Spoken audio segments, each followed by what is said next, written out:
Hoje nós iremos falar sobre um assunto muito interessante. Você já ouviu falar sobre o mito da moleira fechada?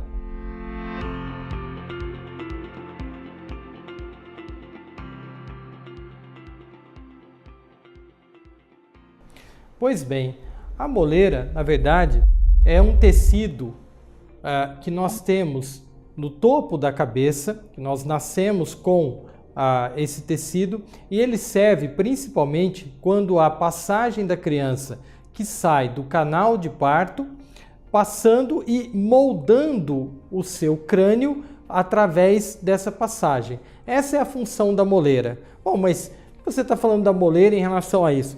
Porque é muito comum nós recebermos pacientes que vêm encaminhado com o mito da moleira fechada. Bom, mas afinal, o que é esse mito da moleira fechada?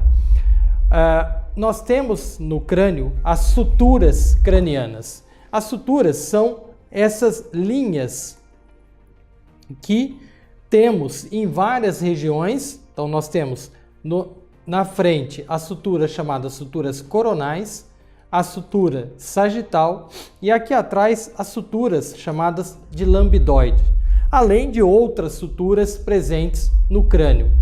Agora, quando existe o fechamento de uma ou mais dessas suturas, o termo correto para isso é crânio-sinostose, que não tem absolutamente nada a ver com a moleira. Vem aqui, eu vou mostrar um exemplo para vocês de um paciente com a moleira aberta e com, de fato, uma crânio-sinostose.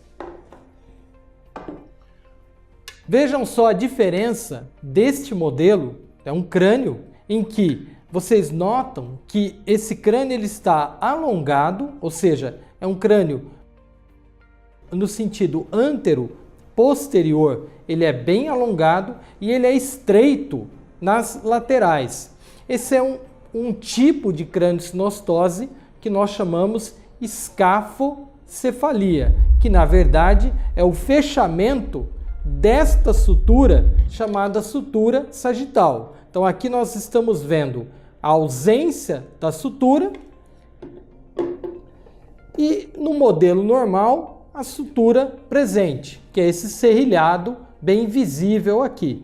Então aqui um crânio com formato normal e aqui um crânio com uma crânio-sinostose. E vejam só, desmistificando a história da moleira fechada, vejam aqui o formato da moleira, ou seja, chamado de fontanela anterior ou fontanela bregmática, que está totalmente aberta. Ou seja, a fontanela ou a moleira nada tem a ver com a crânio-sinostose. A crânio-sinostose é um problema que aparece já lá intraútero, quando a criança está desenvolvendo dentro do útero materno. Há o fechamento de uma ou mais suturas. Esse fechamento geralmente é decorrência de um problema genético que ocorre nas suturas e o fechamento da sutura craniana levará invariavelmente uma deformidade craniana. E o mais interessante é que o bebê já nasce com a deformidade. E essa deformidade ela vai ficando cada vez mais aparente. Por quê? Porque o cérebro vai desenvolvendo e, via de regra, essas crianças, quando não têm problemas sindrômicos, são crianças com apenas a alteração da sutura, geralmente o desenvolvimento neurológico é absolutamente normal. Ou seja, para eliminar de vez o mito da moleira fechada, eu gostaria de deixar bem claro que crânio-sinostose nada tem a ver com a moleira. Crânio-sinostose é um problema relacionado com as suturas cranianas e o crescimento do cérebro levará a uma deformidade que já nasce com o bebê. Essa deformidade não vai aparecer com o passar do tempo. E assim nós finalizamos essa explicação dizendo que a moleira fechada nada tem a ver com a crânio-sinostose. A crânio-sinostose é um problema congênito que ocorre geralmente uma criança para cada 2.000 nascimentos. ou seja, é um problema relativamente bastante raro. O diagnóstico de uma craniosinostose ela é feita a partir da observação clínica, onde nós identificamos uma deformidade que é bastante característica e depende de qual sutura está acometida. Para cada sutura há uma deformidade bastante típica relacionado com o fechamento daquela sutura.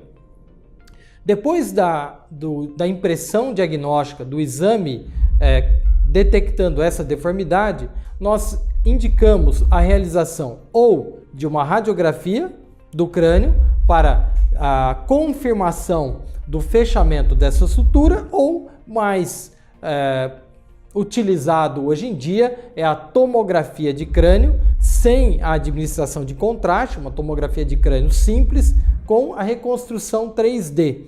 A reconstrução 3D permite que nós possamos avaliar com precisão a sutura envolvida e também o planejamento cirúrgico que será realizado. O tratamento da craniosinostose, via de regra, ele é cirúrgico e deve ser realizado por profissionais que têm experiência com esse problema. Quando bem realizado, num serviço adequado, com equipes tanto da anestesia quanto pediatria, o neurocirurgião, os resultados são extremamente satisfatórios, com boa resolução das deformidades, com praticamente uma normalização do formato do crânio, além de permitir um crescimento adequado do cérebro sem nenhum tipo de restrição. Então, a craniosinostose, uma vez diagnosticada, o tratamento é cirúrgico. Mas outra dúvida muito frequente é: doutor, mas o médico me disse que eu tenho que fazer a cirurgia o mais rápido possível. Vejam bem, isso depende de cada tipo de craniosinostose. Há alguns casos mais graves que nós precisamos fazer a cirurgia o mais breve possível por razões que acometem a parte respiratória, a parte orbitária. Mas na grande maioria dos casos, as craniosinostoses não sindrômicas não ocorrem essas alterações. E assim, as cirurgias podem ser elaboradas com precisão, bem estudadas e preferencialmente realizadas num tempo que varia para alguns casos entre 3 e 6 meses e para outro acima de 6 meses. Ah, mas e se meu filho já tem mais de 1 ano e não foi feito o diagnóstico? Ainda assim é possível a realização da cirurgia, isso deve ser conversado com o médico, mas os resultados também são bastante satisfatórios. O Centro Integrado de Neurocirurgia tem profissionais absolutamente capazes de realizar procedimentos craniofaciais e tratar qualquer tipo de craniosinostose.